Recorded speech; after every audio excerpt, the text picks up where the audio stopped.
Ito po yung mga trabador sa San Remo.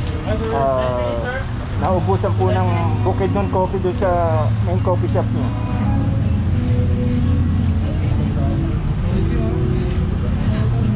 Ito, naubos doon sa kabila. Sa Kapitolyo.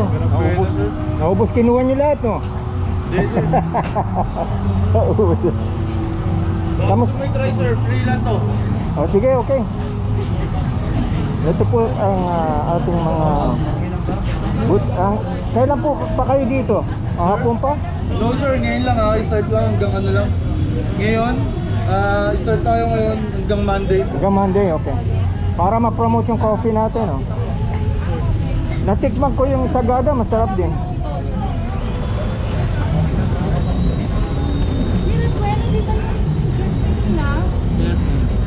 Masarap daw to eh. Itong the best selling yun eh. Mirabeno Farm Roast. Meron tayong dalawang klase ng roast po ng Mirabeno. Meron tayong Mirabeno Farm Roast. Then yung isa po is yung Mirabeno Abpa. Oh, yeah. Yung award-winning coffee beans po natin around ano ba yung nalim? Sa Paris. Sa Paris sir. Sa Paris, okay. Sarap. Full bodied flavor, ha. Last 2019 sir, nanalo yung Mirabeno Abpa. Oh yan, award kayo, ha. Then itong November 16 yung North Star naman po. Ito yung crew nila, oh. Dami rin sila.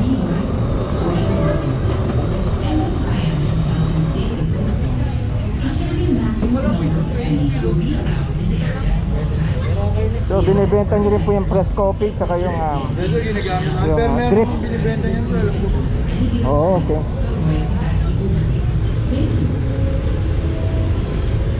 Saka kumukuha ng tubig. May tubig dito kayong source. Sir? Yung source ng tubig nyo, nasa? Galon-galon sir. Galon. Ayan. Okay. Tatanong ko muna, sir. Mukhang masarap po. Ayan, oh. Yung po ni sir.